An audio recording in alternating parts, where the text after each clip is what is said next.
नमस्कार साथियों। आज हम सब लेफ्ट विंग और राइट विंग के बारे में जानने का प्रयास करेंगे। बड़ा ये हमेशा कई बार बातचीत होते रहता है। तो सबसे पहले यदि देखा जाए तो विचार, ये जो लेफ्ट विंग है और राइट विंग है, ये दोनों एक तरह से विचारधारा है, थॉट्स है, अपना अपना मान्यता है। तो ये दो तरह का विचारधारा है। हर एक जगह पूरे विश्व भर में यदि देखा जाए तो हर एक कंट्री में हर एक जगह लगभग दो तरह से, अब उसमें कोई थोड़ा ज़्यादा कोई थोड़ा कम, ऐसे करके बटे हुए लोग हैं। तो सबसे पहले यदि देखा जाए तो राइट और लेफ्ट, इसका कंसेप्ट आया फ्रेंच रिवॉल्यूशन से, ये फ्रांस के क्रांति से।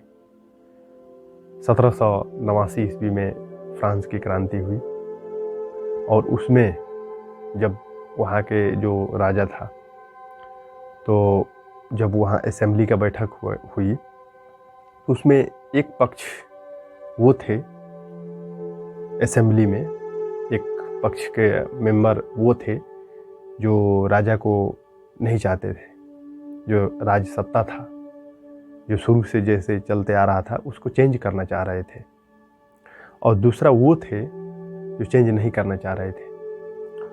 तो जो चेंज नहीं करना चाह रहे थे निश्चित रूप से वो धनवान थे, वेल्दी थे, और वो लोग राजा से प्रोटेक्टेड थे, राजा से सहयोग लेते थे। तो इस कारण से वो राजा को चाहते थे, कंजर्वेटिव माइंड के थे, इस्टेब्लिशमेंट जो पहले से था उसी को आगे भी चलाना चाहते थे, जो भी व्यवस्था पहले से चलते आ रहा था, इसीलिए वो कंजर्वेटिव को मानने वाले लोग थे, इस्टेब्लिशमेंट को आगे बढ़ाने वाले लोग थे। तो वो राइट साइड में बैठे थे, वो जो असेंबली लगी उसमें राइट साइड में वो बैठे थे। और दूसरा पक्ष वो था जो गरीब था, जो सिंपल परिवार से बिलोंग करता था, किसी तरह अपना पोषण काम करता था, राजा से उसको कोई सहायता नहीं मिलता था। तो वो लोग लेफ्ट साइड में बैठे थे। अब यहाँ एक प्रोफेसर का हम सुन रहे थे, उसमें बता रहे थे, वर्मा जी हैं, वी.के. वर्मा ऐसे कुछ नाम है प्रोफेसर साहब का। वो बता रहे थे कि जो अमीर लोग थे वो निश्चित रूप से उनका रहना, जिस तरीके से वो रहते हैं, वो लोग का रहन सहन और जो सिंपल लोग हैं दोनों में अंतर है। ये लोग परफ्यूम सेंट पूरे प्रयोग करके बढ़िया से बैठे हुए थे, और जो गरीब थे वो किसी तरह अपना आए और बैठ गए, तो उनके साथ वो बैठना नहीं चाहते थे। इसी कारण से दोनों को अलग अलग बैठाने का प्रावधान किया गया वहाँ फ्रेंच रिवॉल्यूशन जो असेंबली बैठी हुई थी उसमें। तो जो धनाढ़ लोग थे, जो राजा के करीबी लोग थे, राजा के संपर्क में लोग थे, वो लोग एक तरफ बैठे, राइट विंग राइट तरफ, और जो गरीब थे, जो राजा से मतलब नहीं था लेकिन राजा को चेंज करना चाहते थे, जो टैक्सेस का पैसा था उसको गरीबों में जो उपयोग करना चाह रहे थे, तो वो लेफ्ट की तरफ बैठे। तो वहीं से लेफ्ट और राइट की ओर कंसेप्ट आया। तो एक तरह समझिए विचारधारा है। अब जो राइट विंग जो विचारधारा है, राइट से रिलेटेड विचारधारा, वो यदि सेंटर से यदि राइट की तरफ बढ़ा जाए तो सेंटर में तो मॉडरेट, जो सेंटर का विचारधारा रखने वाले लोग मॉडरेट कहलाते हैं, और उससे जो थोड़ा सा राइट साइड जाते हैं फिर उसको कंजर्वेटिव के रूप में हम लोग मानते हैं। जैसे कि भारत में बीजेपी है, ये कंजर्वेटिव माइंड की पार्टी इसको माना जाता है। हालांकि भारत की कुछ यूनिक पोजीशन है जिसको हम लोग बाद में बात करेंगे इस वीडियो में अंत में। और इसके बाद सेंटर से जो लेफ्ट की तरफ जैसे बढ़ते हैं, तो सेंटर से लेफ्ट की तरफ बढ़ने से आसपास से जो विचारधारा है उसको लिबरलिज्म या उदारवादी सोच वाले लोग होते हैं। तो इस विचारधारा को मानने वाले लोग लगभग पार्टी जो है यहाँ इंडिया में वो कांग्रेस है। और इसके बाद कांग्रेस के बाद और अधिक यदि बढ़ा जाए तो सीपीआई वगैरह है, सरकार कम्युनिस्ट पार्टी है, जो सोशलिज्म के विचारधारा को फॉलो करने वाली है। उससे फार लेफ्ट में यदि बढ़िएगा फिर वहाँ कम्युनिज्म, तो फार लेफ्ट में कम्युनिज्म है। और फिर इधर राइट की यदि ओर बढ़ा जाए तो पहला कंजर्वेटिव जिसको बताए, इसके बाद लिबर्टेरियनिज्म बीच में आता है, फार राइट में यदि बढ़ा जाए तो फासिज्म आता है। फासिज्म जो हिटलर और मुसोलिनी मानने वाला था। लिबर्टेरियनिज्म ये एक तरह से आरएसएस को आप मान सकते हैं, जो भारत में आरएसएस है संघ, उसको आप मान सकते हैं। तो ये एक तरह से समझिए, इस तरीके से हम लोग इसको डिवाइड किए, इसको अलग अलग तरीके से समझेंगे। अब हम देखते हैं कि जो लेफ्ट विचारधारा मानने वाले लोग हैं, लेफ्ट विंग से जुड़े हुए जो लोग हैं, उन लोगों का क्या थॉट है, क्या वो सोचते हैं, उनका चाहत क्या है, क्या वो चाहते रहते हैं। पहला नंबर तो इक्वलिटी इन सोसाइटी, वो समाज में बराबरी चाहते हैं, सब इक्वल हो, सब बराबर हो, इस तरीके से उनका मानना रहता है। Separation of religion and state. Religion, इसका तो रिलीजन का मतलब ही भारत में कुछ अलग हो जाता है। रिलीजन मतलब पंथ, और यहाँ पे धर्म, फिर धरी धातु से फिर कर्तव्य, ये सब अलग मतलब हो जाता है रिलीजन। लेकिन फिर भी एक समान तरीके से, जिस तरीके से संविधान में वर्णन है उस तरीके से, या जिस तरीके से सिंपल साधारण तरीके से समझा जाता है, शाब्दिक अर्थ पे जाया जाए तो फिर अलग बात हो जाता है। लेकिन जिस तरीके से रिलीजन शब्द यूरोप से आया और जिस तरीके से यहाँ यूज किया जाता है वर्तमान में, उस तरीके से देखा जाए तो रिलीजन यानी धर्म को स्टेट से अलग कर दिया जाएगा। हालांकि अभी तो ऐसा माहौल है जहाँ की धर्म और स्टेट, ये दोनों को एक करने का प्रयास किया जा रहा है। जबकि अम्बेडकर साहब बोले थे, यदि ये भारत जो गवर्नमेंट है, भारतीय गवर्नमेंट, इस पे यदि धर्म का, कोई भी धर्म का प्रभाव यदि आएगा तो ये बिल्कुल गलत होगा। वो इशारा हिंदू धर्म की ओर कर रहे थे। यदि हिंदू राष्ट्र बनता है तो ये सबसे बड़ा खतरनाक बात होगी, अम्बेडकर बोले थे। तो इसमें भी कारण है कि अब बौद्ध है, इस्लाम है, सिख है, सब कई तरह से धर्म है यहाँ पे। अगर यदि उस पर एक धर्म स्टेट पे हावी होगा तो फिर अफगानिस्तान और पाकिस्तान वाला हाल होगा, बांग्लादेश वाला हाल होगा, फिर वहाँ पे मेजॉरिटी का दबदबा होगा और फिर अलग तरीके से स्थिति हो जाएगी। तो इस separation of religion and state, ये दो चीज, ये मान्यता है लेफ्ट का। इसके बाद ये देखा जाए तो इंटरवेंशन इन इकोनॉमी में, जो इकोनॉमी व्यवस्था है, जो अर्थव्यवस्था है, इसमें इंटरवेंशन लेफ्ट विंग का मान्यता है कि इसमें इंटरवेंशन होना चाहिए, नहीं तो फिर अमीर अमीर होते रहेंगे, गरीब गरीब हो जाएंगे।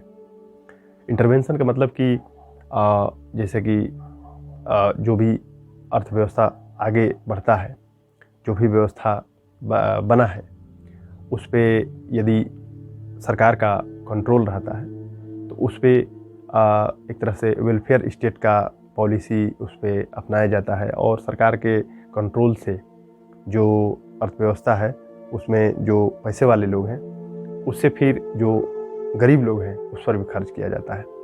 अब वही अगर कंट्रोल इंटरवेंशन नहीं हो, फिर जो अमीर लोग हैं वो तो लाभ के लिए लाभ ही लेते रहेंगे, और जो गरीब हैं वो कभी आगे नहीं बढ़ पाएंगे।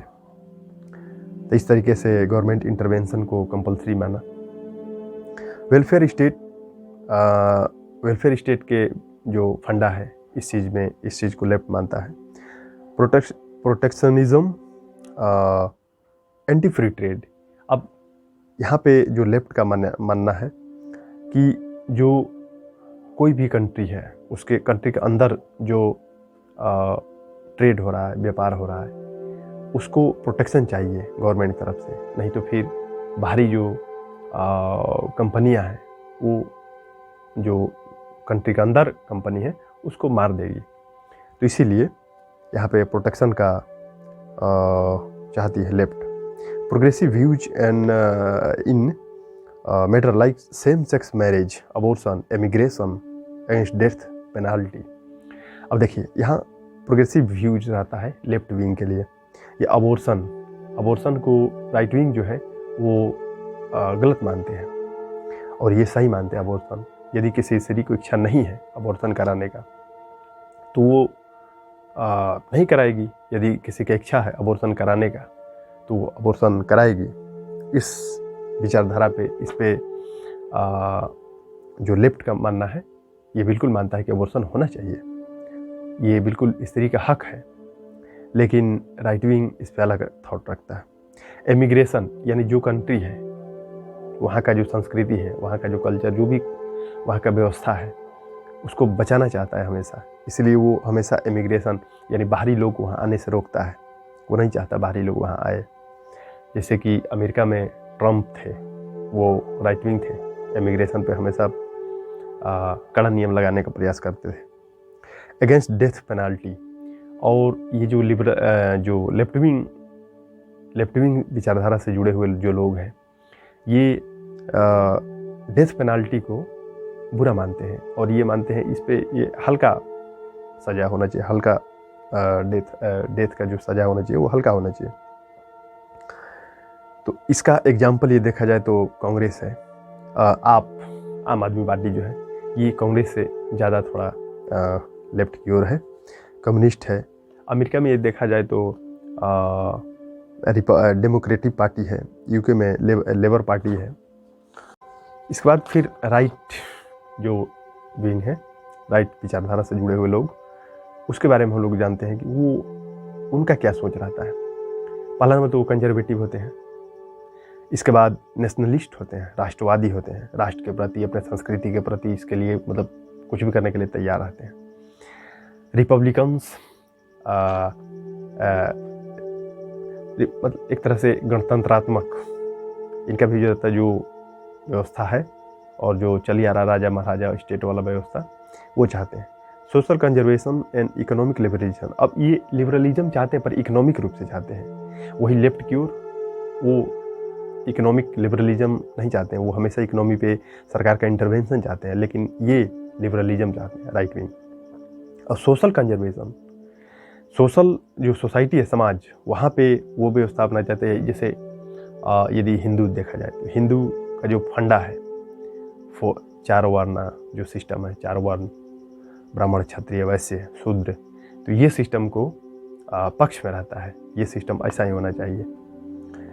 तो या जो भी धर्म है उसमें जो प्रिंसिपल्स है, मूल सिद्धांत है, वो धीरे धीरे उसको पालन करवाने का प्रयास वहाँ पर होता है।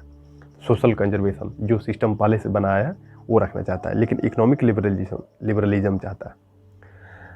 इसका पॉलिसीज क्या क्या है इसमें, और क्या क्या इसमें मतलब है, जैसे कि limited role of government in people's life and economy.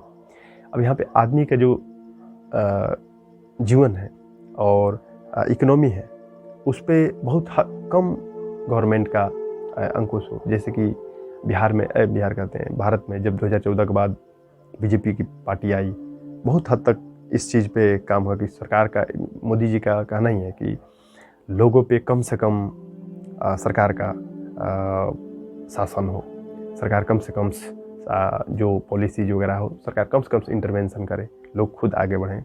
इस तरह से कैपिटलिज्म का बढ़ावा। Nationalism, personal freedom of people. अब यहाँ पर्सनल फ्रीडम ऑफ पीपल का मान्यता है, कहाँ, राइट में, यानी लोग स्वतंत्र है। लेकिन यहाँ पे सबसे बड़ी चीज़ है कि रिलीजियस कंजर्वेशन रहता है, प्लस ट्रेडिशन को भी इसमें साथ रहता है। Equality for all, no special protection to minorities. जो माइनॉरिटी है, जो अल्पसंख्यक है, उसके लिए कोई यहाँ पे व्यवस्था नहीं रहता है, उनके लिए स्पेशल कोई व्यवस्था नहीं रहता है। तो ये एक समझिए कि दिक्कत वाला बात है। सपोर्ट फॉर रिलीजन, और रिलीजन को हमेशा सपोर्ट दिया जाता है। ये रिलीजन में जो धर्म, जो व्यवस्था चली आ रही है, उसको हमेशा सपोर्ट किया जाता है। लेस रेगुलेशन ऑफ इकोनॉमी, जैसे private sector promote for growth, low tax low रखना चाहता है। प्राइवेट सेक्टर प्रमोट करता है उसको ग्रोथ के लिए। Tough for crime, for death penalty को ये सपोर्ट करता है कि डेथ पेनाल्टी होना चाहिए। वही लिबरल में वो डेथ पेनाल्टी को कम मानना चाहता है, मतलब ना के बराबर हो, या हो तो रेयरली हो। इसके बाद टफ ऑन इमिग्रेशन पर भी भारी लोग हैं वो न आए, यहाँ का जो कल्चर है वही रहे, ये राइट का है। लेकिन लेफ्ट में इमिग्रेशन फिर ही रहता है, नॉर्मल रहता है कि हाँ कोई भी आए जाए, कोई दिक्कत नहीं। लेकिन राइट में इमिग्रेशन पर टफ रहता है। ट्रम्प जो अभी थोड़ी देर पहले बताए, वो राइट से रिलेटेड थे। एग्जाम्पल ऑफ राइट का ये देखा जाए तो बीजेपी है इंडिया में, शिवसेना है जो फार राइट है, यूएसए में रिपब्लिकन, और इसके बाद कंजर्वेटिव पार्टी है यूके में। ये दोनों के दोनों, रिपब्लिकन और कंजर्वेटिव पार्टी यूके, ये दोनों के दोनों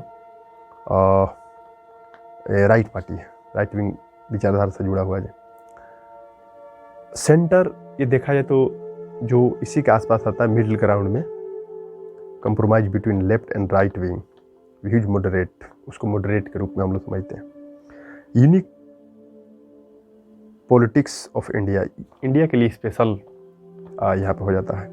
ये तो एक मोटा मोटी विचारधारा है कि ये लेफ्ट के लिए है, ये राइट के लिए है, लेकिन यदि इंडिया के लिए देखा जाए तो बिल्कुल यहाँ पे थोड़ा सा अलग बात हो जाता है। जैसे बीजेपी है, बीजेपी को जनरली यदि देखा जाए तो राइट विंग विचारधारा से जुड़ी हुई पार्टी है, लेकिन इसमें ये देखा जाए तो कई कार्यक्रम चलाती है जो सोशलिस्ट पॉलिसीज है, जो लेफ्ट चलाना चाहिए, लेकिन ये खुद चलाती है। तो समय के हिसाब से चेंजेज आते रहते हैं। सोशलिस्ट पॉलिसी जो चलाया जाता है ये लेफ्ट पार्टी के द्वारा, लेफ्ट विंग का ये विचारधारा है, लेकिन ये बीजेपी द्वारा चलाया जाता है। कांग्रेस ब्राउड एलपीजी जो सुधार हुआ था 1991 में, तो लिबरलाइजेशन, प्राइवेटाइजेशन, ग्लोबलाइजेशन, ये एलपीजी का फंडा बिल्कुल राइट विंग जो पार्टी है, राइट विंग विचारधारा है, उससे जुड़ी हुई चीज़ है, लेकिन ये कांग्रेस ने की, जो कांग्रेस लेफ्ट पार्टी से जुड़ी हुई चीज़। तो इस तरह से देखा जाए तो यहाँ पे इंडिया में स्पेशल कुछ चीज़ें हैं। आरएसएस, यदि आरएसएस को देखा जाए तो एंटी एफडीआई है, एफडीआई के खिलाफ है, जबकि ये राइट विचारधारा से अपने को संबंधित बताती है। एंटी कैपिटलिस्ट, कैपिटलिज्म को सपोर्ट नहीं करती है आरएसएस, प्रो लेबर राइट है। तो इस तरीके से ये लेफ्ट और राइट का विचारधारा है।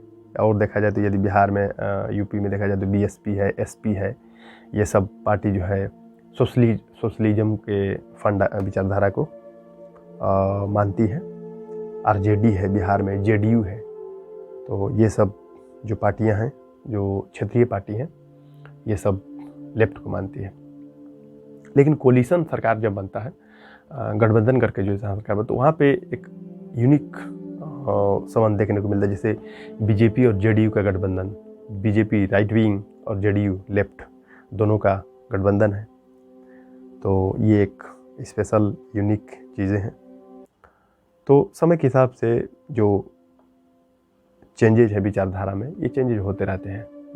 कई पॉलिसीज है जो लेफ्ट का राइट विंग पार्टी जो है वो अपनाती है, जो जिसको कि लेफ्ट पार्टी अपनानी चाहिए, लेकिन कई पॉलिसीज है जो लेफ्ट भी अपनाती है राइट वाला। तो इस तरीके से लेफ्ट और राइट का ये विचारधारा का हम सब शॉर्ट में जानने का प्रयास किए। फिर हम लोग अगला वीडियो में मिलते हैं किसी नए टॉपिक के साथ। तब तक आप सभी को बहुत बहुत धन्यवाद, शुक्रिया।